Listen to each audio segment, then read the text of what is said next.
The Panzerkampfwagen V, better known as the Panther tank, was a medium tank belonging to Nazi Germany, and can be considered the best German tank during the Second World War, possibly even the best medium tank compared to others owned by the Allies.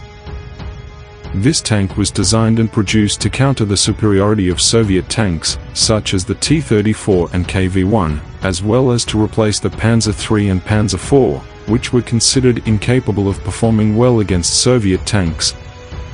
In the early German invasion of the Soviet Union, Hitler's army easily swept away Soviet forces.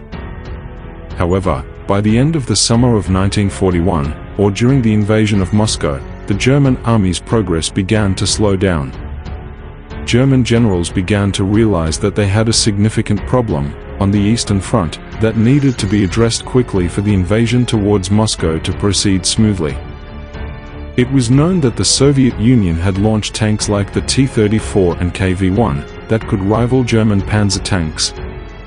Under the pressure of General Heinz Guderian, a special commission was formed to inspect and study captured T-34 tanks. After studying the T-34 tanks captured on the Eastern Front, the German forces were impressed with the specifications of Soviet-produced tanks. The analysis by the commission found that the sloped front hull armor feature was able to reduce penetration effects and increase horizontal armor thickness, without adding to the thickness of the steel layers. Additionally, the wide track wheels improved tank mobility on soft ground or mud, and the 76.2mm T-34 gun was highly effective in penetrating steel layers. Germany then sought collaboration from several companies such as MAN, Daimler-Benz, Henschel, and Maschinenfabrik Niedersachsen to support the development of their latest tank. MAN and Daimler had two different prototype tank concepts, but both adhered to the specifications required by the German army. Daimler's design was actually superior in terms of quality, including the quality of the diesel engine, rear-wheel drive, suspension, and the slope of the steel shield. However, Daimler's prototype was considered less German because its cannon turret was too advanced, and its shape was deemed too similar to a Soviet tank, not reflecting the distinctive features of German tanks. Meanwhile, MAN design adopted a more traditional German tank shape with the cannon turret in the middle, rear-wheel drive, and gasoline fuel. After reviewing proposals, making revisions, and refining designs from both sides for about 2 months, the prototype tank design was eventually given to MAN. However, this was done by combining the best components from MAN, Daimler-Benz, Henschel, and Maschinenfabrik Niedersachsen.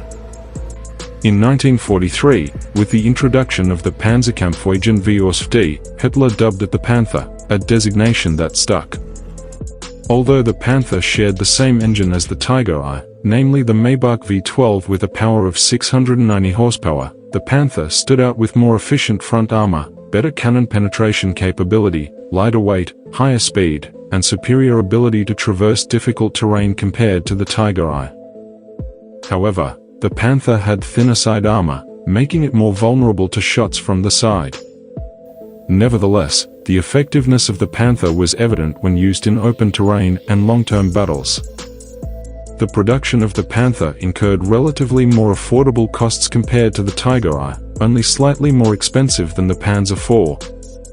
The Panther was first deployed in the Battle of Kursk, but its rushed usage, without addressing many technical issues, resulted in a high level of losses due to technical failures. Although most of the Panther's deficiencies were rectified as Germany began to face setbacks, challenges such as the bombing of production facilities, a shortage of high-quality metal for essential components, fuel and training space scarcity, and a decline in crew quality specifically affected the effectiveness of the Panther. Throughout the war, Germany managed to produce approximately 6,000 units of the Panther tank. After the war, the French army used around 50 Panthers because they essentially lacked heavier tanks than the M4 Sherman, making it a temporary solution. However, the difficulty in obtaining spare parts and the notorious unreliability of the Panther tanks turned the captured German tanks into little more than scrap armored vehicles.